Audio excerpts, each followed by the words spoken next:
On the sun-scorched plains of Africa, survival is an ongoing calculation of force, distance, and kinetic expenditure. For millions of years, the evolutionary arms race has prioritized a simple binary, the absolute power of the hyper-carnivore versus the specialized evasion of the herbivore. But within the lineage of the primate kingdom, a disruptive variable emerged: high-level, tactical intelligence. Yet, in the theater of raw nature, intellect is a fragile shield. There exists a brutal threshold where cognitive processing must instantly translate into desperate physical survival. Welcome to the absolute boundary where intellect fails. This mature male Chakma baboon finds himself entirely severed from the safety of his troop's arboreal sanctuary. Weighing a mere 40 kilograms, he is locked in a physical mismatch of catastrophic proportions against a young lioness entering the peak of her physical power. Every baseline physical metric, mass, muscle density, skeletal leverage, and claw extension is tipped overwhelmingly in favor of the feline. On solid ground, a direct physical confrontation is an absolute death sentence for the primate. His cognitive options have evaporated. To run is to trigger the lioness's pursuit reflex, ensuring a swift fracture of his spine. He has only one asset remaining: his capacity to manipulate his opponent's mind. This is the activation of the bluffing protocol, known in evolutionary biology as a diapmatic display. Rather than succumbing to a submissive posture, the baboon initiates an aggressive behavioral countermeasure designed to completely scramble the predator's predatory algorithms. By elevating onto his hind legs, the primate artificially doubles his visual silhouette, projecting a false illusion of massive physical inertia. Simultaneously, he reveals his hidden arsenal. These 5-centimeter canines are not built for masticating vegetation. They are specialized daggers, equal in length to those of an adult leopard, capable of slicing through hide and severing major arterial lines. Crucially, a primate's mouth is a biological biohazard. A bite from these fangs introduces deeply toxic bacteria, ensuring that any survivor suffers from massive, crippling septic wounds. Faced with this unexpected explosion of violence, the young predator is forced into a complex internal risk assessment matrix. In the unyielding economy of the wild, an apex predator must protect its physical integrity above all else. For a subadult lioness who has not yet mastered the art of clean, clinical termination, the baboon's ferocious posture introduces a dangerous element of unpredictability. She calculates the trade-off. Even if she succeeds in overpowering the primate, the probability of sustaining a deep, structural bite to her forelimbs or visage is unacceptably high. In this unforgiving ecosystem, a career-ending injury is a slow death sentence. A crippled leg translates directly into an inability to hunt, culminating in permanent starvation. The baboon's bluff has successfully altered the payoff matrix of the hunt. The psychological standoff concludes in a tactical stalemate. The lioness refuses to engage the cornered veteran head-on, choosing instead to prioritize her long-term survival over an immediate, high-risk meal. She breaks eye contact and retreats. But she has no intention of letting this premium source of protein slip away. She lifts her voice to broadcast a localized signal across the plains, a vocalized plea for pack reinforcement. She is calling in the heavy infantry of the pride. For the baboon, his brilliant display of psychological warfare has bought him precious minutes, but the clock is ticking. In the wild, a bluff can stall a single adversary, but it cannot hold back the collective, crushing power of the pack. In the complex socio-ecological matrix of the African wilderness, truces are never permanent. They are merely temporary mathematical balances dictated by immediate resource availability. When those parameters alter, the behavioral patterns of the primate kingdom shift from passive evasion to cold, calculating opportunism. Primate intelligence is not merely a tool for navigating social hierarchies or foraging for subterranean tubers. It is an active mechanism for long-term risk mitigation. Baboons possess an advanced capacity for spatial memory and future projection. They do not simply see the apex predator as an immediate threat to be avoided in the present. They recognize the lion as a systemic danger that must be actively suppressed. To protect the future lineage of the troop, the baboons will exploit any fracture in the predator's defense. Childbirth in the apex predator lineage carries a staggering energetic debt. Having recently undergone parturition, this postpartum lioness is operating at the absolute nadir of her physical capability. Every biological system in her body is screaming for homeostasis. Lactation demands a massive influx of moisture and calories, forcing her to make a dangerous tactical compromise.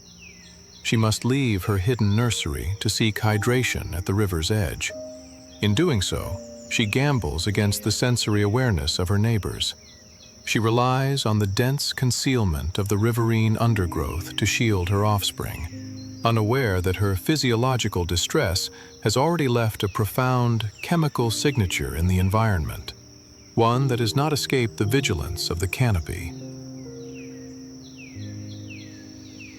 High above the forest floor, the baboon troop initiates a coordinated reconnaissance protocol. This is not a chaotic, panicked flight. It is a structured, silent tracking operation. Utilizing the three-dimensional architecture of the canopy, the primates maintain an absolute visual lock on the moving lioness, while remaining completely outside her primary sensory envelope. They read her compromised physical state with terrifying accuracy. Primate intelligence allows them to decode her heavy gait and matted coat as indicators of recent birth. They understand that a postpartum female means an active, nearby nursery. Through non-vocal, cryptographic physical cues and intense eye contact, the troop coordinates their descent, moving down the vertical trunk lines the exact moment the exhausted guardian steps beyond defensive range. Deep within the structural sanctuary of the granite cleft lies the target of this collective operation. These newborn cubs are less than a week old, weighing a mere 2 kilograms each. At this stage of development, their biological defenses are non-existent. They possess no color-matching camouflage, no defensive speed, and no capacity to interpret danger. To the baboons, these fragile bundles of flesh represent something far more significant than a mere opportunistic meal. They represent the elimination of tomorrow's executioners. Every cub destroyed at this threshold is a mechanical reduction in the future predatory pressure on the baboon troop. This is demographic warfare, executed with cold, clinical efficiency. The extraction is swift, devoid of hesitation. Nature operates on a ledger of brutal utility, completely decoupled from human constructs of morality or cruelty. By destroying the cubs, the baboons do not act out of malice. They fulfill an unyielding evolutionary imperative to alter the future balance of power within the ecosystem. The 2-kilogram cubes of premium protein are reabsorbed into the energetic cycle of the forest. When the exhausted mother eventually returns from the river, she will find only an empty den, a sterile void where her genetic lineage was erased, not by teeth of a rival predator, but by the cold, calculating intelligence of the primates. As the seasonal wheel turns, abundance inevitably collapses into scarcity. On the African savanna, water is both the ultimate catalyst for life and a fatal geopolitical boundary. During the wet months, the Nile crocodile rules this domain with absolute, uncontested tyranny. Any primate forced to bridge the aquatic divide faces a mechanical trap engineered over 300 million years of unyielding evolution. When a baboon troop attempts a river crossing, the crocodile exploits its absolute environmental superiority, launching catastrophic underwater ambushes that pull the primates into the suffocating dark, crushing their skeletal structures with unparalleled hydraulic force. But the dry season alters the physics of the environment. As the rivers recede, the spatial matrix shifts, and the architecture of vulnerability undergoes a radical, terrifying inversion. Between July and September, a narrow, highly volatile biological window opens across East Africa. This giant female crocodile, an apex predator capable of severing a wildebeest in two, has transitioned into a state of acute vulnerability. She has deposited a clutch of 40 to 80 leathery eggs deep within the subterranean sand. For the next 90 days of incubation, her flawless predatory instincts are completely hijacked by an unyielding maternal anchor. She cannot enter the deeper waters to hunt. She cannot abandon this specific geographic coordinate. She is trapped in a state of permanent starvation, systematically metabolizing her own muscle tissue to guard her genetic legacy. Having already lost up to 30% of her total body mass, she is a ghost of her former self, an emaciated queen bound to a single patch of dirt. Primate intelligence thrives on the recognition of patterns and the exploitation of structural limitations. The baboon troop has monitored this shoreline for weeks. Their advanced stereoscopic vision and spatial mapping capabilities allow them to calculate the exact range of the crocodile's terrestrial mobility. They understand a fundamental mechanical flaw in the reptile's design on land. The crocodile is a linear weapon. Her immense weight and elongated spine make lateral pivots slow and energetically expensive. She is a master of the forward charge, but a prisoner to her own flank. The baboons do not see an invincible dragon. Their calculating minds see an exhausted, immobile target tied to a high-value hoard of fat and protein buried beneath the sand. The raid is executed with the precision of a coordinated military operation. This is not a chaotic scramble. It is a manifestation of tactical diversion. The young males act as biological decoys, intentionally triggering the crocodile's defensive strike reflex to draw her mass away from the nest's epicenter. They utilize their superior primate agility to dance just outside her kinetic reach. The moment her blind spot is exposed, the secondary assault unit executes the raid. They bypass her defensive armor entirely, targeting the subterranean nursery. Their leathery fingers, adapted for extracting deep roots, excavate the nest in seconds. They extract the oval, white eggs, instantly crushing the calcified shells to access the nutrient-rich, high-fat yolk inside.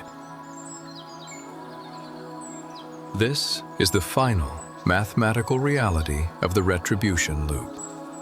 Scientific data confirms that in these highly targeted dry season raids, baboons achieve an astonishing 75% success rate, systematically decimating the reproductive output of the river's apex predator. Nature offers no space for sentimentality or permanent dominance. The very tools that allowed the crocodile to terrorize the primates in the aquatic matrix, her massive weight and specialization for deep water ambush, have become the precise geometric traps that seal the destruction of her lineage on land. In the unyielding ledger of survival, the balance of power has successfully inverted itself. The intelligent have rewritten the rules of the riverbank, leaving the ancient hunter to guard nothing but a hollow pit of fractured shells.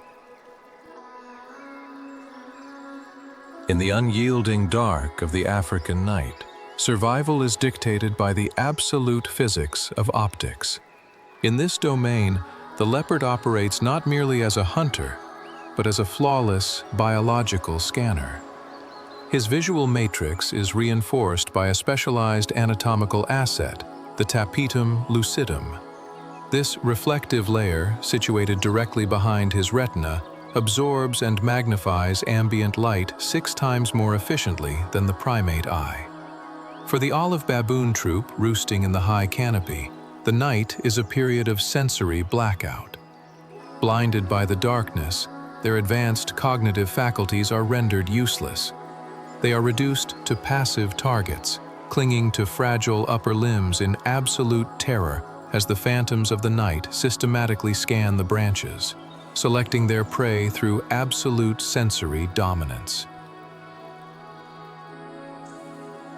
But on the savannah, power is as transient as the light. The arrival of dawn triggers an instantaneous inversion of the sensory matrix. As photons flood the environment, the leopard's nocturnal advantage evaporates, his highly sensitive retinas flooded by the harsh glare of the morning sun. Concurrently, the evolutionary architecture of the primate kingdom reactivates. Baboons possess advanced trichromatic color vision, a sensory adaptation engineered specifically to decode the finest details of a multidimensional environment in full daylight. The specialized photoreceptor cones in their eyes adapt instantly to the shifting wavelengths. The rules of engagement have been completely rewritten by the rotation of the planet. The prey can now see their executioner. The moment the predator's coordinate is identified, the alpha baboon broadcasts a highly specialized cryptographic alarm call. This is not a generalized cry of panic. It is a precise linguistic data package. Evolutionary biologists have determined that these specific vocal frequencies convey exact tactical information, identifying the specific classification of the threat, in this case, a terrestrial feline, and its exact spatial proximity. The alarm call acts as a behavioral trigger. It synchronizes the neurological states of every individual within the troop, transforming a loose collection of foraging families into a unified, highly focused defensive matrix. The solitary hunter's cloaking shield has been thoroughly shattered. The troop instantly initiates the mobbing protocol. This is a high-risk, multi-directional offensive designed to leverage numerical supremacy against solitary power. The baboons understand a fundamental vulnerability in the leopard's design. He is a solitary specialist who relies on stealth and isolation. By swarming his position from multiple angles simultaneously, the primates overwhelm his sensory processing. They eliminate his capacity to target a single individual without exposing his flanks to catastrophic counterstrikes. The large males lead the front-line assault, scaling the trunk with terrifying speed, their bodies tense with a shared adrenaline surge, closing the physical distance until they are mere feet from the predator's face. The confrontation reaches its mathematical conclusion. The leopard is a master of the clinical kill, but he is a calculated survivalist who cannot afford a war of attrition. A single, deep bite wound from a baboon's toxic fangs could lacerate his muscle tissue, inducing an infection that would permanently compromise his hunting agility and sentence him to a slow death by starvation. The calculus of survival forces his retreat. The intelligent collective has successfully weaponized the daylight, using coordinated numbers to neutralize the raw physical power of the savannah's apex assassin. In the grand mechanics of the Mutumba Hills, the hunted have successfully turned the tables, reclaiming their domain through the power of the swarm. While the open savanna operates on visible parameters of territory and distance, the dense tropical rainforests of Gabon govern survival through a hidden, hyper-competitive matrix. For millennia, a fragile, unspoken peace existed between the jungle's two titan primate lineages, the chimpanzee and the western lowland gorilla. They shared the same geography, navigating different structural strata of the forest to avoid direct kinetic friction. But when regional climate anomalies trigger a catastrophic failure in the forest's fruit yields, tolerance vanishes. Famine re-engineers the rules of life. In the unyielding architecture of an ecosystem under siege, overlapping dietary needs transform peaceful neighbors into mortal competitors. The stage is set for an absolute escalation of primate violence, a calculated war for resource monopoly. While the open savanna operates on visible parameters of territory and distance, the dense tropical rainforests of Gabon govern survival through a hidden, hyper-competitive matrix. For millennia, a fragile, unspoken peace existed between the jungle's two titan primate lineages, the chimpanzee and the western lowland gorilla. They shared the same geography, navigating different structural strata of the forest to avoid direct kinetic friction. But when regional climate anomalies trigger a catastrophic failure in the forest's fruit yields, tolerance vanishes. Famine re-engineers the rules of life. In the unyielding architecture of an ecosystem under siege, overlapping dietary needs transform peaceful neighbors into mortal competitors. The stage is set for an absolute escalation of primate violence, a calculated war for resource monopoly. Of To more any than 10 single adult adversary, men combined. This 195-kilogram silverback is an unmovable monument of destructive power. His anatomical design is a masterpiece of weight-bearing and kinetic leverage. Hidden And beneath this is his not the thick result of hide training. is a It skeletal is a structure pure gift engineered of to nature. withstand catastrophic impacts. Anchored by a sagittal crest bone ridge on his skull that supports the most powerful jaw muscles in the primate world. The silverback possesses a extraordinary crushing muscle bite density force that and a measures bone nearly structure double that of of a imposing lion, solidity. a weapon Its capable body of is a pulverizing masterpiece hardwood of or physical snapping an resilience. opponent's limbs with a single mechanical closure. In a standard, symmetrical duel, any chimpanzee that enters his kinetic reach faces instant asphyxiation or physical It can termination. strip the bark But from the phantoms in the century-old undergrowth trees have or no snap intention of thick engaging in a bamboo symmetrical stalks war. as though they were dry twigs. The chimpanzees deploy the terrifying doctrine of numerical supremacy. They understand the limits of the giant's stamina by executing a coordinated swarm. They divide his defensive attention across 27 Many underestimate separate its vectors, jaw while strength the silverback upon exerts observing its massive, strictly herbivorous exhausting diet. energy to neutralize Yet the frontal silverback's threats. bite force The flanking doubles units that of a focus lion entirely and on his surpasses vulnerabilities, even the most powerful biting grizzly at his bears. hamstrings and tearing at his digits to systematically dismantle his mobility. This is a cold, calculated war of attrition. The chimpanzees accept individual casualties to achieve a collective, demographic victory. Though used The giant's primarily to immense process strength is tough, rendered fibrous meaningless, vegetation trapped when inside a faced with shifting, threat, relentless this jaw matrix of becomes a teeth and decisive claws instrument that capable refuses of to give him a neutralizing single any second danger to stabilize with his absolute breathing. effectiveness. The coup is complete. In the unyielding ledger of natural selection, the higher the intellect, the more sophisticated the capacity for extreme A conflict fascinating becomes. contradiction of By nature. utilizing How can a coordinated creature numbers that to feeds unseat the solely on forest's leaves, undisputed bamboo king, shoots, and the the occasional ant chimpanzees have develops secured such an an exclusive imposing monopoly muscular over the structure? remaining resources of the valley, ensuring the survival of their own genetic lineage at the absolute expense of their evolutionary cousins. It is a somber, brutal reflection on the true nature of adaptation where the line between unity The and answer lies destruction in a is drawn singular entirely digestive by the system, necessity of an the internal flesh. biological The boundary laboratory between where cooperation and specialized warfare bacteria is incredibly convert thin. cellulose Which into primate energy strategy and do you essential think is more amino effective acids. for long-term survival? The defensive mobbing of the baboon or the offensive coalition of the chimpanzee? Drop your thoughts below. In the harsh, unyielding ledger of the African wilderness, a carcass is far more than a temporary source of nutrition. It represents currency. It is a concentrated concentration of pure thermodynamic energy extracted from the landscape. A prize that dictates the survival or starvation of an entire bloodline.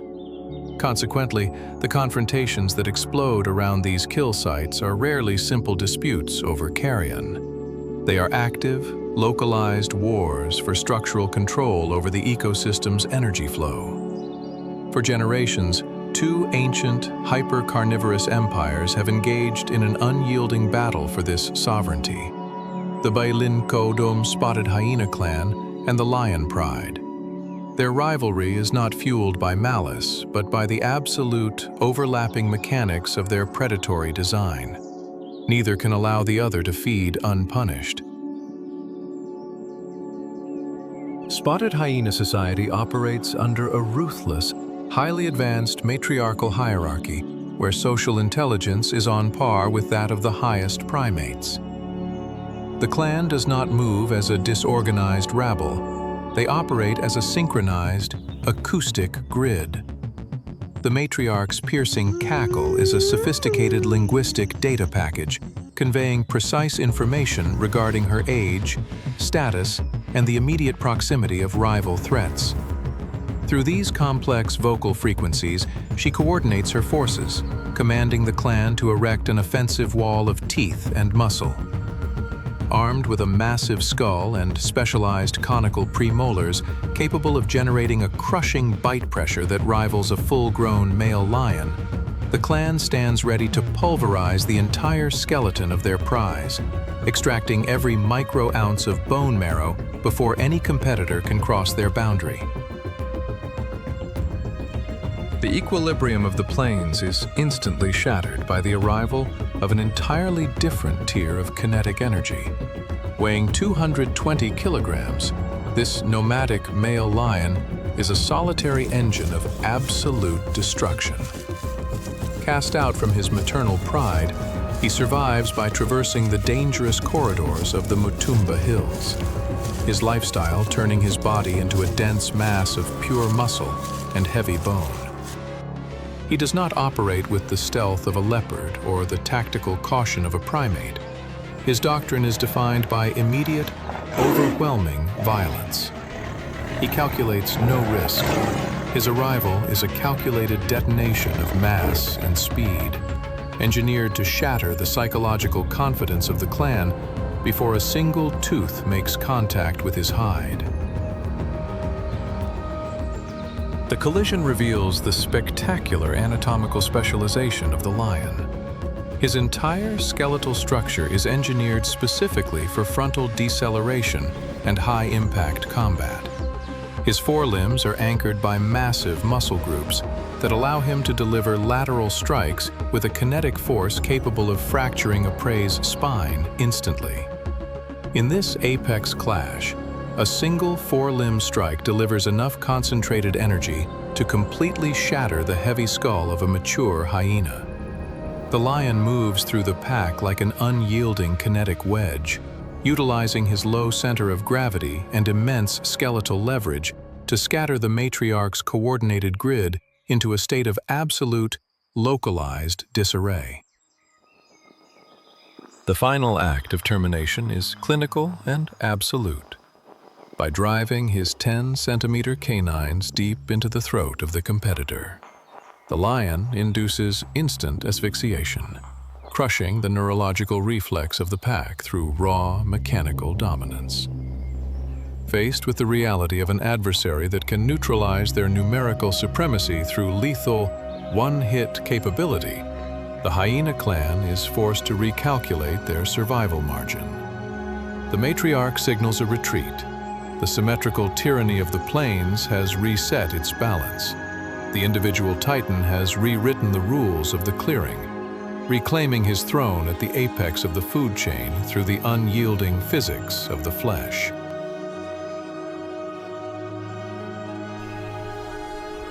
In the unyielding thermodynamic economy of the African wild, the conclusion of a successful hunt does not guarantee survival.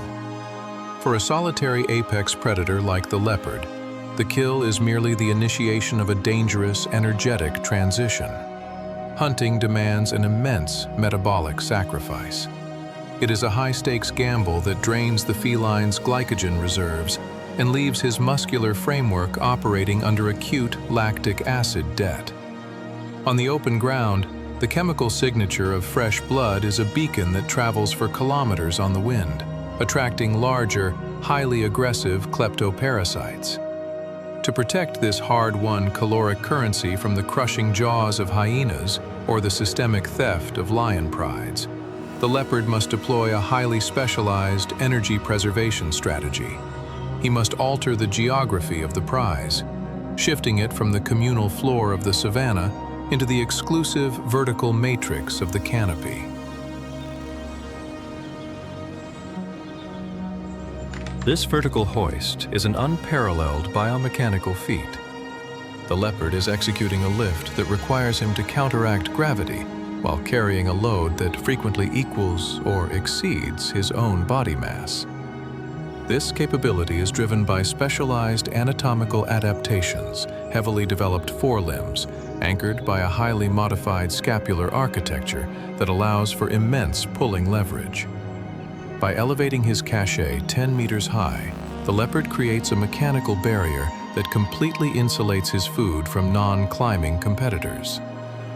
Here, nestled within the architectural folds of the acacia, he can systematically consume his prize over several days, pacing his digestion and balancing his energetic ledger without the immediate threat of a ground-level confrontation. But in the world of the phantoms, no hiding place is permanently secure. The rugged terrain of the Mutumba Hills has become a migration corridor for nomadic male lions, cast-outs from dominant prides, who must traverse these steep inclines in search of territory. For these massive transients, hunting in this vertical environment is exceptionally difficult, and the caloric cost of moving their immense frames up these slopes is staggering. Driven by acute starvation, they have adapted their behavioral matrix to prioritize brute force kleptoparasitism. They do not expend valuable energy stalk hunting agile prey. Instead, their highly tuned olfactory systems act as biological locators, scanning the tree line for the hidden stashes of smaller predators. They are here to hijack the leopard's investment. The sight of an adult male lion scaling a vertical trunk shatters standard ecological expectations. Weighing over 200 kilograms, his anatomy is fundamentally engineered for horizontal deceleration and ground-level combat, not arboreal locomotion. His skeletal frame lacks the flexibility of the smaller felines, making this ascent an awkward, high-risk exertion that burns calories at a dizzying rate. Yet, under the absolute duress of hunger, raw muscle can override structural limitations. The lion forces his body up the bark through sheer, unyielding mechanical power, his massive claws gouging deep trenches into the tree. He is a relentless kinetic wedge, ascending into a domain where he does not belong, purely to enforce the law of absolute physical supremacy. As the physical space contracts, the leopard's advanced cognitive faculties engage in an instant risk assessment matrix. He calculates the finality of the geometry. To stand and defend the cache means being pinned within the rigid confines of the inner branches by an adversary that possesses 4 times his physical mass. In the canopy, there is no space for lateral evasion. A direct clash with a 200-kilogram lion guarantees structural trauma, bone fractures, or a fatal plunge to the rocks below. The calculus of survival demands immediate surrender by retreating to the thin outer limbs where the lion's immense weight cannot follow. The leopard preserves his physical integrity. He accepts the short-term energetic loss to secure his long-term survival. The cache has been hijacked by brute force kleptoparasitism, leaving the true architect of the hunt to wait in the shadows, ready to recalculate his survival margin on the plains below. In the unyielding mechanics of natural selection, large physical mass is traditionally viewed as a definitive barrier to agility. To survive the relentless pressure of the savanna's apex predators, a species must typically choose between two highly specialized evolutionary pathways: the unyielding, armor-plated defiance of heavy megafauna, or the hyper-fast, lightweight velocity of the cursorial grass runners. The common eland, however, represents a profound subversion of this biological binary. Weighing a staggering 900 kilograms, this colossal bull possesses a body mass that equals a fully grown Cape buffalo or a compact automobile. Under the intense heat of the foothills, his standard behavioral matrix prioritizes absolute energy conservation, relying on his sheer physical scale to discourage solitary hunters.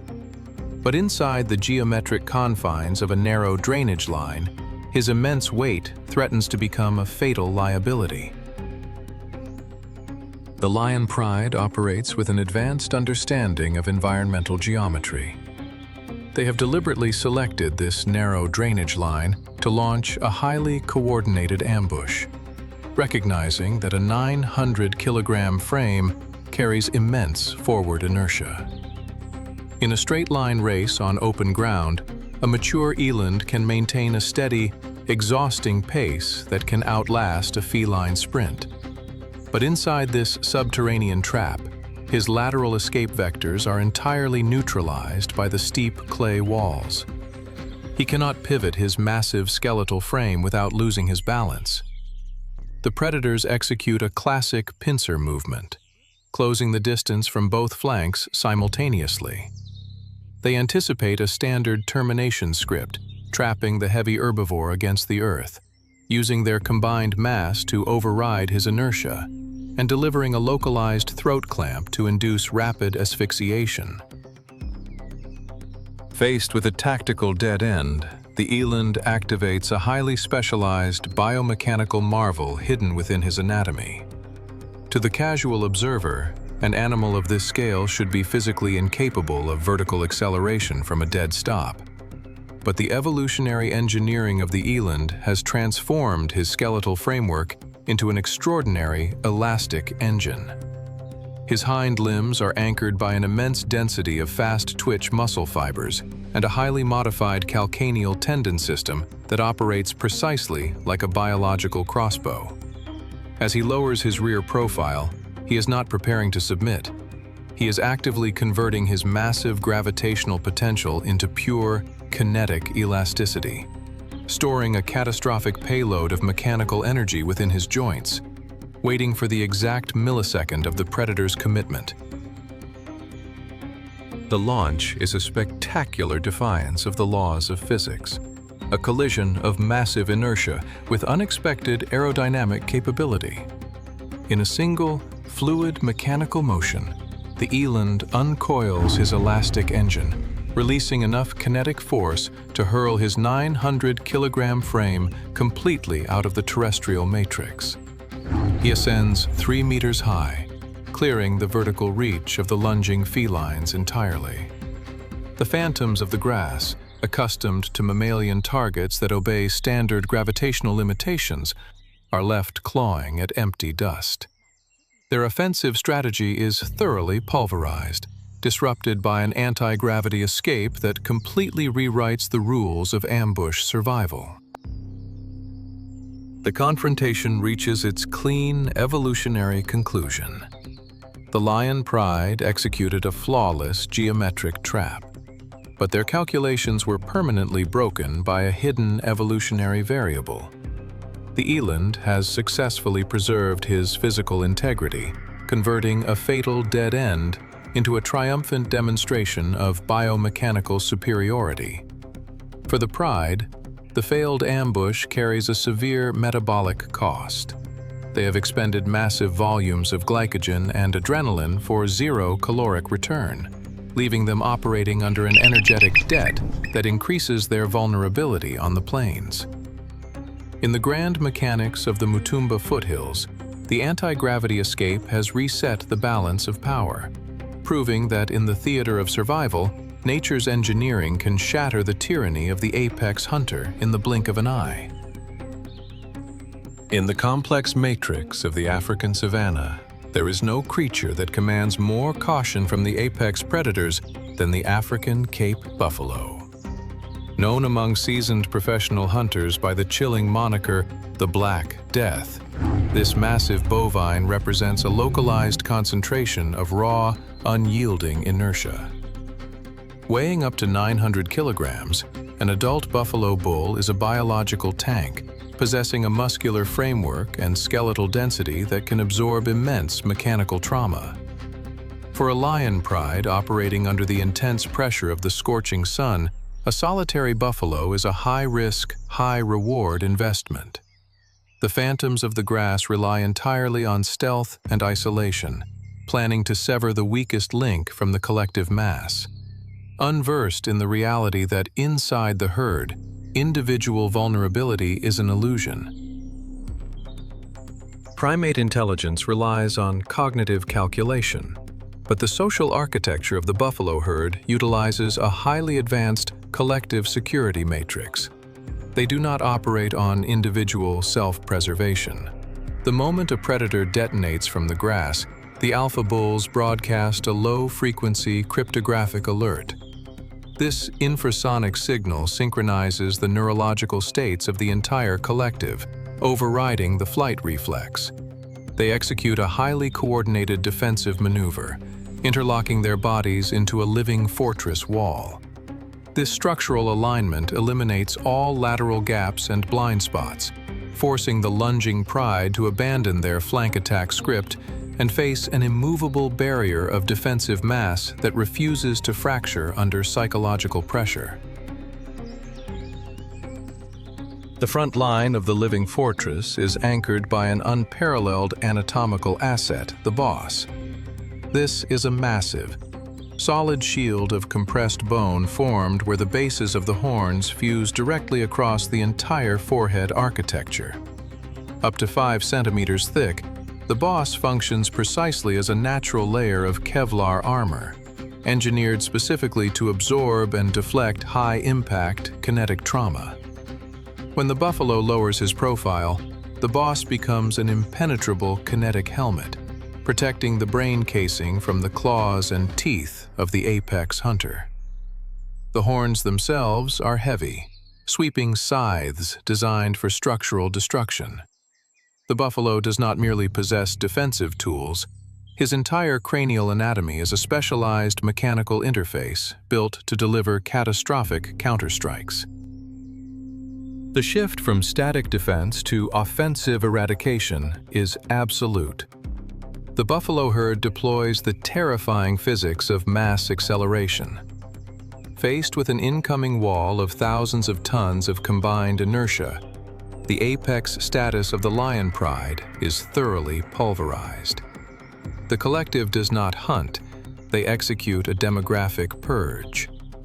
The lead bull's upward stroke carries the concentrated momentum of his entire muscular frame, delivering a kinetic blow that can instantly shatter a predator's ribs or cause rapid, fatal internal hemorrhaging.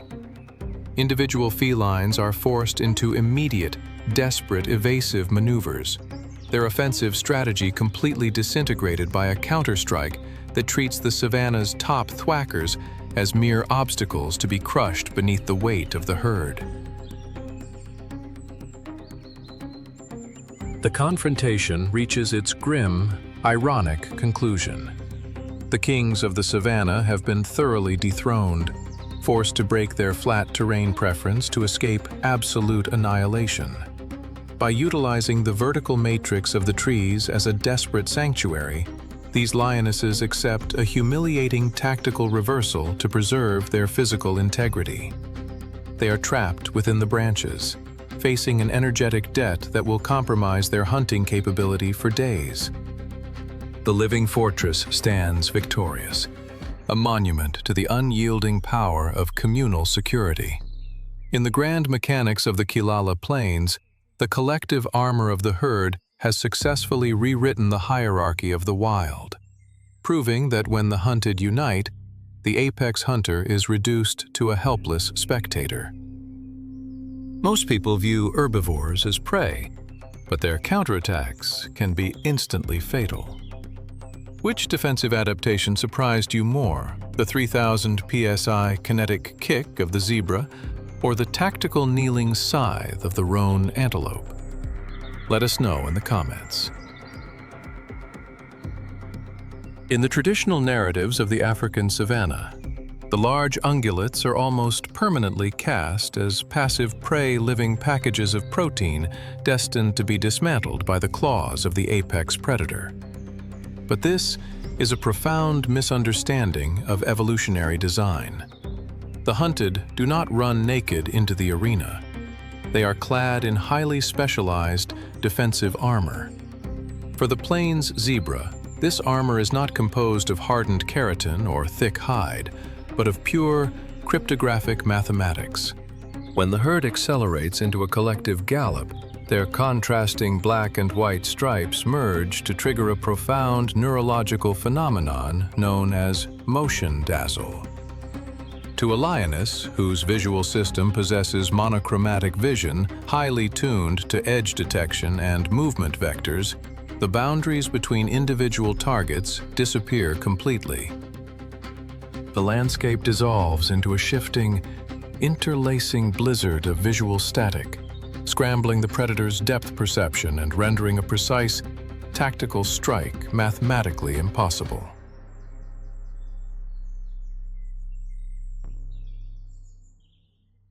As the visual matrix of the herd pulls ahead, the line between passive flight and active combat is decisively crossed. This dominant zebra stallion is not a victim operating under the paralysis of fear. He is an active combatant executing a highly specialized rear guard protocol. In the social architecture of the zebra harem, the stallion's evolutionary currency is tied entirely to the preservation of his genetic lineage. To shield his mares and offspring from the closing apex threat, he willingly accepts the highest energetic risk. He drops back into the kill zone, transforming his own body into a living kinetic shield. He forces the tracking lioness to abandon her search for an easy target, locking her focus onto a massive defensive obstacle that refuses to run.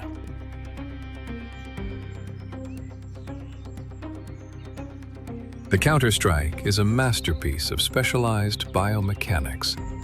The hindquarters of the plains zebra are packed with an immense density of fast-twitch white muscle fibers, anchored to a heavy, rigid pelvic architecture. When the stallion lowers his front profile, he transforms his spine into a massive lever, converting his forward momentum into pure, backward kinetic energy. This is a mechanical release of stored potential energy, driven by the violent recoil of heavy tendons.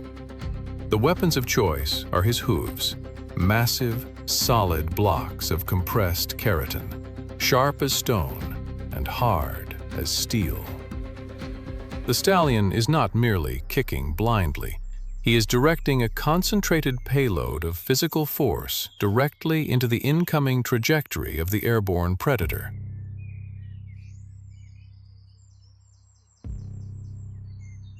The physics of the collision are absolute and unforgiving. The stallion's dual hoof strike delivers a concentrated force measured at over 3,000 pounds per square inch, psi, directly into the predator's face.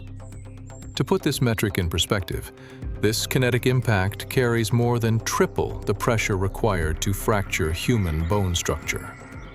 The force is absorbed entirely by the lioness's mandible. The 3,000 psi blast pulverizes the bone alignment, shattering the jaw structure and dislocating the temporomandibular joint. In a single, fluid mechanical motion, the rebel armor has turned the predator's own forward velocity into a weapon of structural destruction. The confrontation reaches its grim evolutionary conclusion. The zebra stallion has successfully protected his lineage, buying his family permanent passage across the Kilala Plains.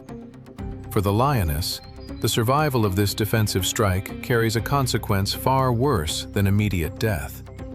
In the unyielding world of the apex carnivore, a shattered mandible is an absolute death sentence. Without a functional jaw structure, she can no longer clamp the trachea of her prey, nor can she tear flesh from a collective kill. She is permanently transitioned from a thwacking master of the plains into a helpless passenger, destined to watch her pride feed while she slowly succumbs to irreversible starvation. The rebel armor has claimed its prize, proving that in the theater of survival, the hunted can strike back with a force that rewrites the hierarchy of the wild. As the geography of the wilderness contracts, the parameters of defensive survival undergo a radical transformation. On the open grasslands, velocity and herd-wide visual systems dictate the line between life and death. But deep within the tangled labyrinths of the southern acacia forests, speed is a luxury that is instantly neutralized by the architecture of the vegetation. Here, every encounter takes place at close quarters, entirely stripped of warning or escape buffers. For a large herbivore caught within this green maze, running blindly through thorn thickets guarantees physical deceleration and severe lacerations. To survive an ambush in this suffocating theater, a species cannot rely on flight. It must possess an anatomical blueprint designed for static, high-impact counteroffensives. Weighing 300 kilograms and armed with an aggressive, highly territorial temperament, the roan antelope is the second largest antelope on the continent, an imposing biological monument that possesses zero submissive instincts. Yet, trapped against a literal wall of thorns, its traditional tactical options have been thoroughly stripped away. It faces two subadult lions who have recently left their maternal pride. These young hunters are operating on raw instinct, unversed in the lethal capabilities of large, cornered megafauna. They view the antelope's isolation as a guaranteed caloric bounty, preparing to initiate the standard feline hunting script: a sudden leap, a front limb latch, and an under-neck clamp to induce rapid asphyxiation. They do not realize they are stepping into a highly specialized mechanical trap. This is a masterclass in center of gravity manipulation. By dropping directly onto its front knees, the roan antelope completely re-engineers the geometry of the battlefield.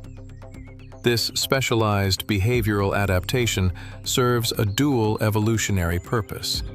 First, it instantly lowers its anatomical profile, bringing its throat and jugular veins into immediate contact with the earth, completely packing them beneath its dense neck musculature and heavy skull armor. The underneck latch required by the feline hunting script is rendered physically impossible. Second, this kneeling posture transforms the antelope's entire skeletal frame into an anchored, unyielding, low-profile lever, stabilizing its mass against a frontal impact while freeing its upper neck muscles for maximum kinetic rotation. The counterstrike is executed with catastrophic speed. The roan antelope's horns are architectural masterpieces of defense, heavily ringed for structural integrity to prevent fracturing upon impact, and sweeping backward to match the natural rotational arc of its powerful neck muscles.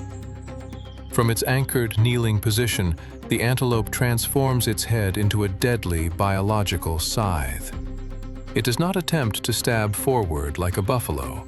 It sweeps laterally, carving a literal death zone with a radius of over a meter around its visage. The tip of the horn carries the concentrated payload of its 300 kilograms inertia, delivering a slashing strike that pulverizes the soft tissue of the lion's flank, opening a massive, bleeding laceration in a fraction of a second. The confrontation reaches its unyielding evolutionary conclusion. The young lions have been served a brutal, life-altering lesson in the physics of megafauna defense. Raw predatory status means nothing if it is not backed by precise tactical execution. A single, miscalculated lunge has resulted in a deep, debilitating structural trauma that will severely compromise their hunting capabilities for weeks to come. The roan antelope stands victorious, a living testament to the efficacy of the rebel armor. In the grand mechanics of Akagera's southern thickets, the intelligent manipulation of mass and gravity has completely broken the tyranny of the apex hunter, proving that the hardest targets are often those that refuse to run. In the popular imagination of the natural world, extreme physical height is almost exclusively linked to peaceful specialization. The Masai giraffe is traditionally celebrated as the gentle gardener of the wilderness, a graceful monument designed to prune the topmost layers of the canopy where smaller megafauna cannot reach. Their lives appear to unfold in a slow-motion realm of absolute serenity, decoupled from the violent, bloody friction of the ground-level savanna. But this peaceful facade hides a far more intense biological reality. In the arena of natural selection, no massive anatomical asset is purely decorative. When reproductive rights are contested and the hierarchy of the forest is thrown into disarray, this towering framework undergoes an abrupt transformation. The gentle browser vanishes, replaced by a brutal, high-mass gladiator that weaponizes the laws of physics. When two mature male giraffes duel for absolute dominance, they do not deploy the weapons of typical mammalian combat. They possess no sharp claws to lacerate hide, nor do they use their teeth to inflict septic puncture wounds. Their strategy is defined by high-mass kinetic collision. Weighing up to an astonishing 1,300 kilograms each, these bulls must stabilize their massive frames before a single blow is delivered. By splaying their legs wide, they transform their limbs into a broad, structural tripod, anchoring their hooves, which are the size of heavy dinner plates and hard as steel, deep into the earth. This deliberate stance is an absolute necessity. It is a mechanical baseline designed to absorb immense incoming force without losing equilibrium. They stand side by side, silent and unyielding, preparing to initiate an exchange of structural violence. The mechanics of this strike are a terrifying demonstration of centrifugal acceleration. By utilizing his 2-meter neck as a massive pendulum, the giraffe converts his upper torso mass into raw, kinetic velocity. The weapons of choice are the ossicones, solid bone ridges that protrude directly from the skull architecture. Unlike the hollow, keratin-sheathed horns of antelopes, ossicones are solid, dense bone, covered in thick hide and fur, hard as quartz. Over years of social combat, these ridges accumulate layers of calcified bone, turning the giraffe's head into a heavy, specialized biological mace. When accelerated with maximum centrifugal force, the head becomes a weapon of absolute blunt force destruction, directing a concentrated payload of physical energy directly into the opponent's skeletal structure. This is a war of attrition, where traditional predatory strategies are utterly useless. The kinetic energy generated by these swinging impacts does not simply dissipate upon the skin. It ripples deep into the interior anatomy of the rival. The shockwave travels through the muscle tissue, threatening to displace internal organs, rupture blood vessels, and induce immediate internal hemorrhaging. The physical toll is staggering, demanding immense cardiovascular efficiency. Deep within the giraffe's chest is a massive heart weighing over 11 kilograms, engineered to pump blood up his long neck at a blood pressure that doubles that of a human.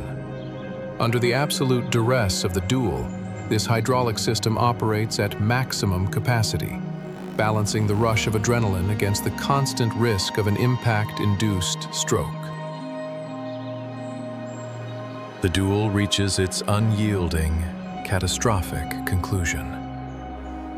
The final blow has delivered an overwhelming payload of kinetic energy that has exceeded the structural limits of the skeletal frame, inducing a fatal neck fracture. The complex network of cervical vertebrae and stabilizing tendons has collapsed under the brute force of the bone maces. In the unyielding world of the Masai giraffe, a broken neck is an absolute, irreversible termination sentence. The fallen giant is permanently severed from his arboreal empire, left in the dust while the victorious male claims undisputed mating monopoly over the southern forest. The 2-meter baseball bats have spoken, proving that even among the clouds of the canopy, the laws of physics are enforced with a violence that knows no mercy. In the unyielding mechanics of evolutionary architecture, a towering physical anatomy is a highly specialized asset that carries a severe, hidden, energetic penalty. To dominate the high canopy layer, the Masai giraffe has evolved a vascular network that operates at the absolute limit of mammalian physiology.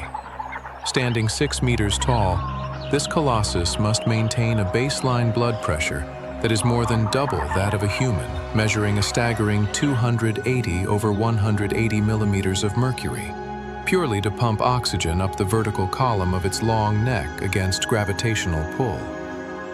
On the open plains, this hydraulic system functions flawlessly. But when the baseline requirements of the flesh demand hydration, the towering giant is forced to confront a critical biological trap. To bring its head down to the terrestrial matrix, it must completely reverse its internal pressure dynamics, transforming its greatest evolutionary defense into a fatal anatomical vulnerability.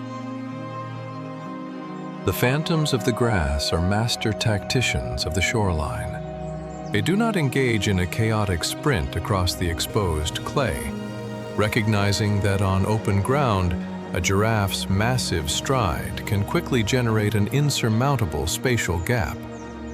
Instead, the pride deploys a strategy of absolute spatial patience. They have mapped this waterhole for seasons, identifying the exact coordinates where the terrain forces heavy megafauna into physical compromise. The lionesses fan out into a tight hunting crescent, utilizing the low-slung camouflage of their tawny coats to blend completely into the ochre soil. They await the single biological cue that signals the absolute collapse of the giant's situational awareness.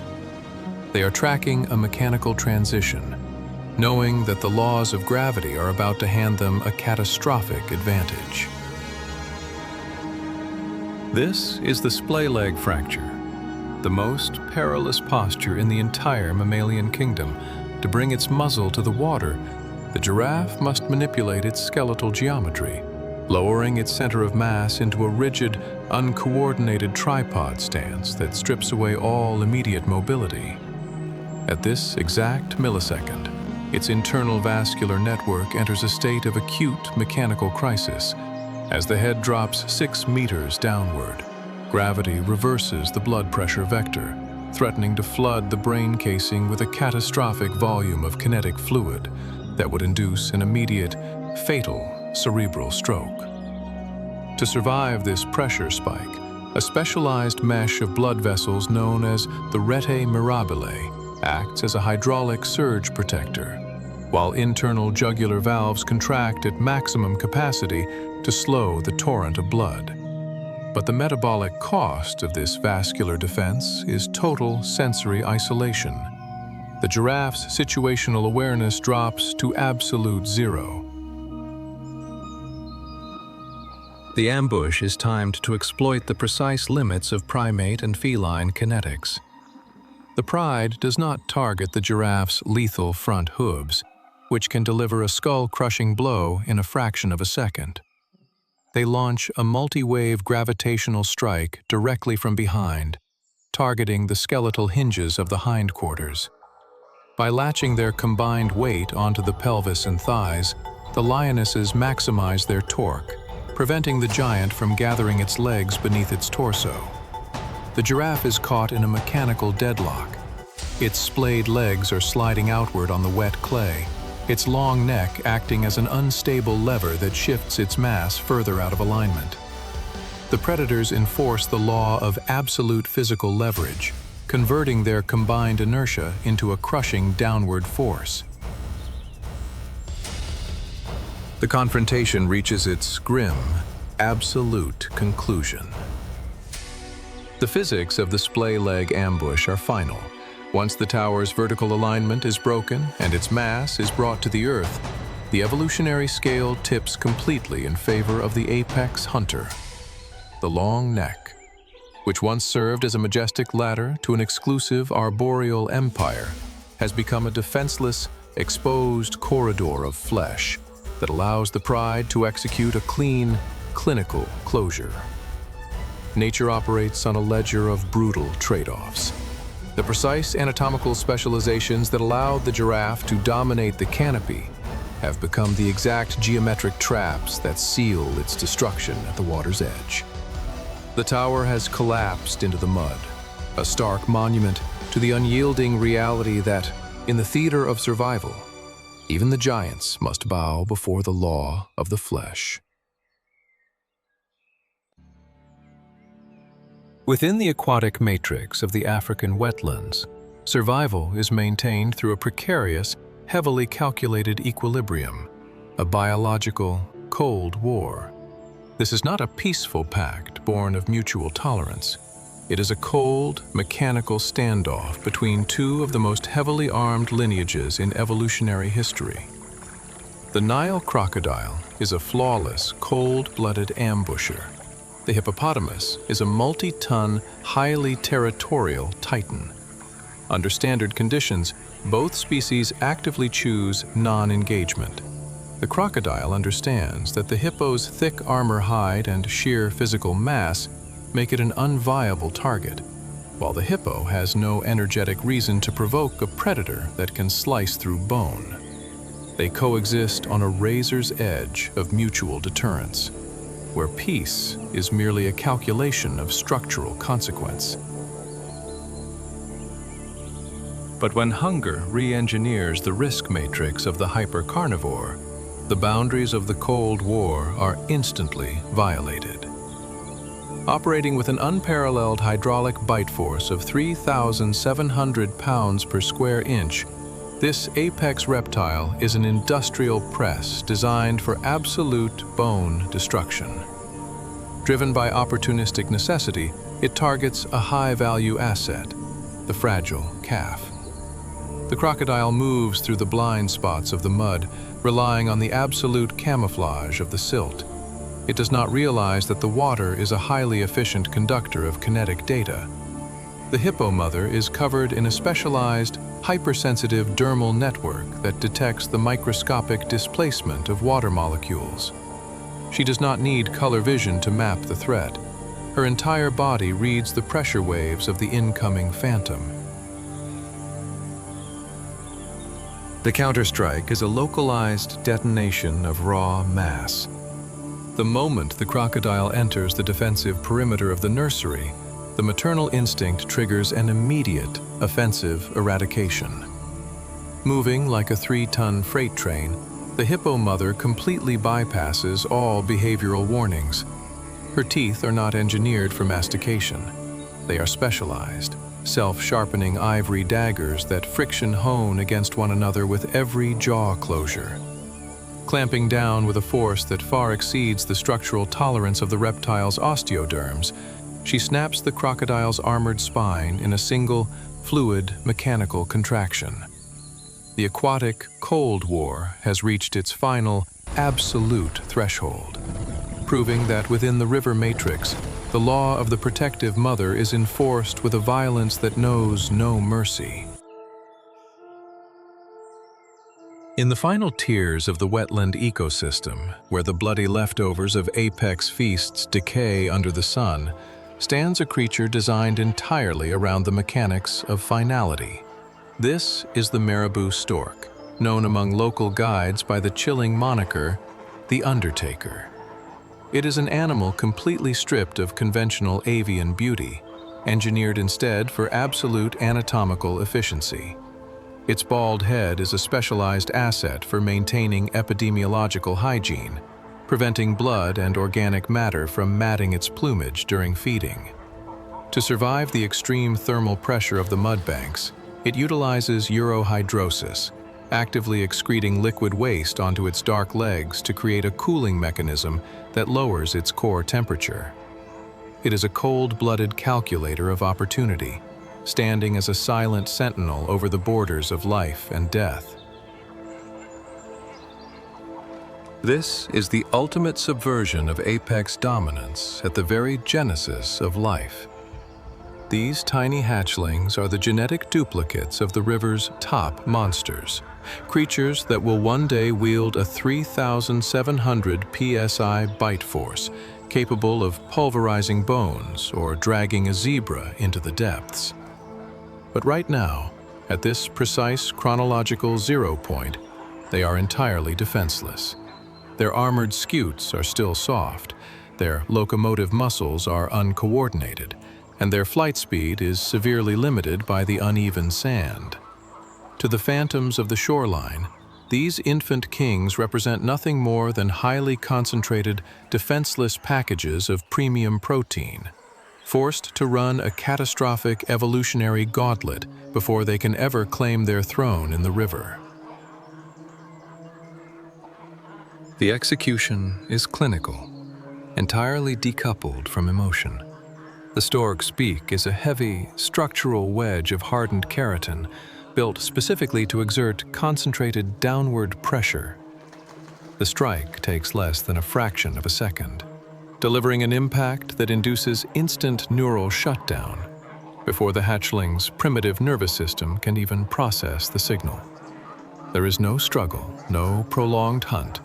The stork utilizes its anatomical leverage to systematically clear the sandbank, flipping the newborn reptiles into its throat like an assembly line machine. Scientists estimate that between the stork and neighboring monitors, over 50% of the crocodile lineage is permanently erased at this exact threshold, neutralized by opportunistic hunters before they can ever cross the fatal boundary into the deep water. The drama of the sandbar reaches its quiet conclusion, and with it, the great curtain falls on the endless theater of the wild.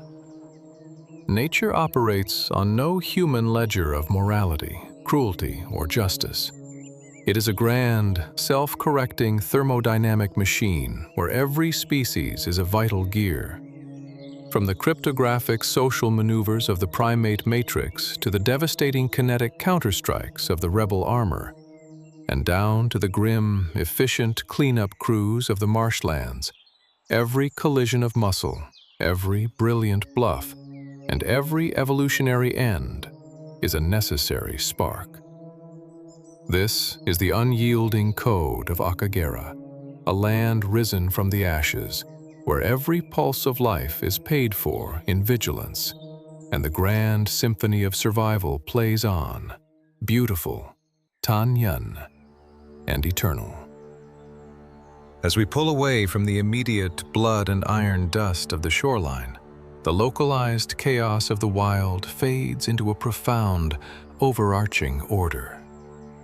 The 15 extraordinary confrontations witnessed across these diverse biomes are not isolated anomalies. They are the interlacing threads of a singular, vast ecological tapestry. The defensive bluff of the baboon, the calculated interspecies warfare of the chimpanzee militia, the shattering 3,000 pounds per square inch counterstrike of the zebra stallion, and the cold, mechanical termination executed by the stork, all are part of an incredibly sophisticated, non-negotiable biological choreography. In this primeval arena, no victory is permanent, and no vulnerability is without an evolutionary countermeasure. Every organism operates as both a specialized weapon and a vital pressure valve, meticulously designed to regulate the flow of kinetic energy across the landscape. To look upon Akagera and see only a random sequence of cruel, unyielding butcheries is to miss the true genius of natural engineering. This wilderness does not operate on human metrics of malice or mercy. It functions as a massive, beautifully self-correcting thermodynamic engine.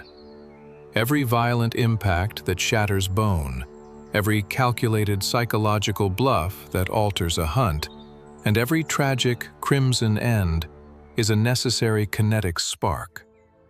These fractures are the precise mechanisms that prevent population explosions, insulate resource monopolies, and preserve the genetic integrity of entire lineages. Without the predator's relentless drive, the landscape collapses into overgrazed desolation. Without the prey's lethal rebel armor, the energy flow grid freezes. Every death is a direct investment into the vitality of tomorrow, an unyielding, perfect balance maintained through the constant, cyclical sacrifice of the flesh. The sun sets on Akagera, but the great engine never sleeps. The players alter, the strategies evolve, but the laws of physics remain absolute. If you are ready to decode the next chapter of nature's most extreme tactical matchups, select one of the field missions appearing on your screen right now. Join me as we continue to go the whole 9 yards to uncover the raw, unyielding truths of the wild. Until our next broadcast, stay vigilant, respect the balance, and keep watching.